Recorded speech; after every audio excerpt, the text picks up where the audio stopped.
If you're selling a mixture of standard, reduced and zero rated products, then it's important that you watch this video so that you can see how Link My Books helps you to accurately account for the VAT on each of those groups. Link My Books has created 3 product groups for you automatically. One for standard rated products, one for the reduced rated products, and one for zero rated products. Each of these groups has the correct tax rate applied to it automatically.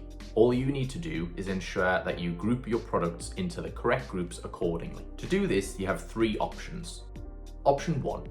For Amazon and Shopify accounts, the good news is that we can automate the grouping of products based on the tax rates or the product tax codes available from Amazon or Shopify. This means that as long as you've correctly allocated the product tax codes inside of Amazon or Shopify, then we will pick those up and they'll be automatically grouped into the correct groups.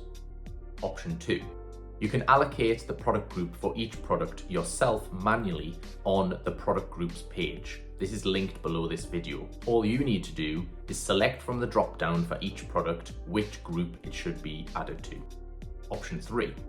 You can use our bulk upload option. Firstly, head over to the product groups page, click on the bulk upload option, download your product file, and then fill in all of the product groups for each of your products inside the file. Now be extra careful here to make sure that you use exactly the same spelling for each of the groups as what we have inside the Link My Books product groups page.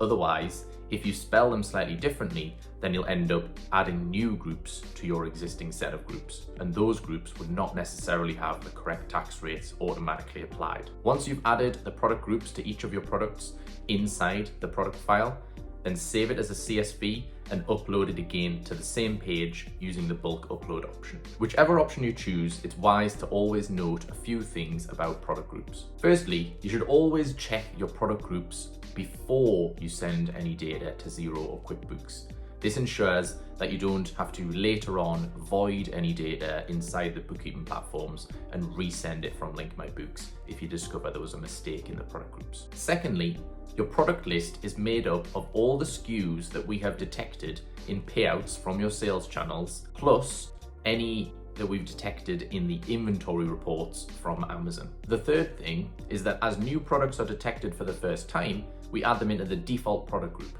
This allows you to easily identify them and group them into the correct group accordingly. And lastly, if you're using product groups, it's not advisable to turn on our auto post feature. The reason for this is because the way the auto post feature works is we download all of your data from the sales channel, and as soon as it is processed, we then post that payout across to your bookkeeping platform. So there's no time for you in between to double check your product groups are correct. Now, if you're using the auto product groups feature for Amazon and Shopify accounts, and you're confident that all of your product tax codes inside Amazon and Shopify are correct, then yes, of course, you can turn on the auto post feature knowing that everything is being grouped correctly automatically. Selling a mixture of standard, zero and reduced rated products does make your accounting more complex. But with Link My Books doing most of the legwork, you can rest assured that you'll end up having accurate accounts and paying the correct amount of VAT on each of your sales to HMRC. All you need to do is make sure your products are grouped correctly before you post your settlements across to your bookkeeping platform, and let Link My Books take care of the rest.